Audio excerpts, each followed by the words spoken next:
Grève des fonctionnaires. Gouvernement et syndicats se sont rencontrés une fois de plus hier, mais les négociations ont été reportées à aujourd'hui 16 h. Le Conseil des ministres de ce mercredi va sans doute se pencher sur la question. On s'intéresse dans ce 13 h également à la lutte contre le chômage. La mairie de Cocody remet des chèques de 100 millions de francs CFA aux jeunes pour la réalisation de leurs projets. Les détails dans ce 13 h. Et hors de nos frontières, la directrice générale du Fonds monétaire international, Christine Lagarde, a commencé hier en Centrafrique une tournée africaine de 9 jours qui la mènera également en Ouganda et à l'île Maurice. Bonjour, bonjour à tous. On commence directement par les images du Conseil des ministres au palais présidentiel.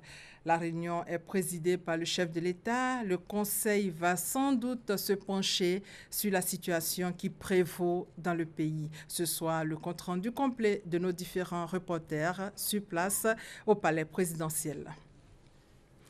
Hier, il faut dire que gouvernement et syndicats se sont rencontrés une fois de plus, mais les négociations ont été reportées à aujourd'hui à 16 h, nous dit notre reporter Grace Kando. Gouvernement et responsables syndicaux se sont retrouvés à nouveau ce mardi après-midi dans le cadre de la poursuite des négociations. Après plus d'une heure d'échange, rien n'a filtré de cette rencontre. Ont pris part 7 ministres, organisations syndicales, membres de la société civile, parents d'élèves, guides religieux et chefs coutumiers. C'est la 4e fois que gouvernement et syndicats se retrouvent sur la table des négociations. Pour mémoire, 4 points de revendication ont été satisfaits sur 6.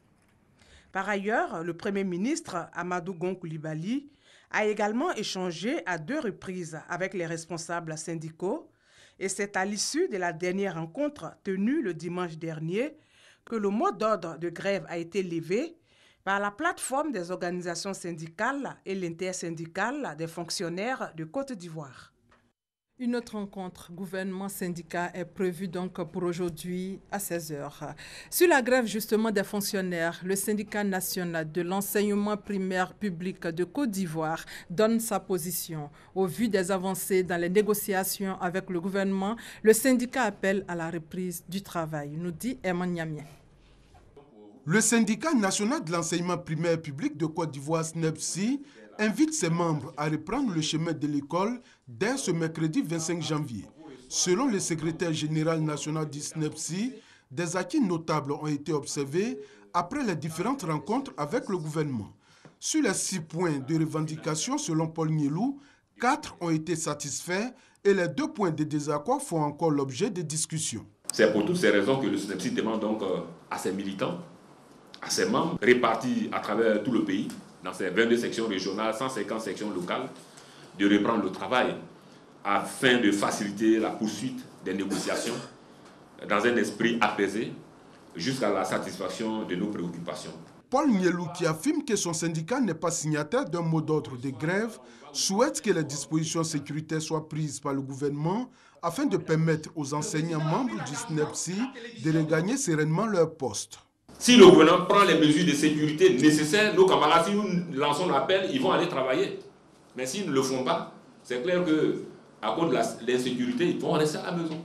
Les négociations entre le gouvernement et les différents syndicats grévistes se poursuivent. Une rencontre est prévue donc aujourd'hui à 16 h. Également à Boaké, les leaders de jeunesse appellent les fonctionnaires et agents de l'État à la reprise du travail. Soro Corona et Kwadio Kwame. Mécontentement des soldats et grève des fonctionnaires et agents de l'État. Des faits qui troublent la quiétude des populations.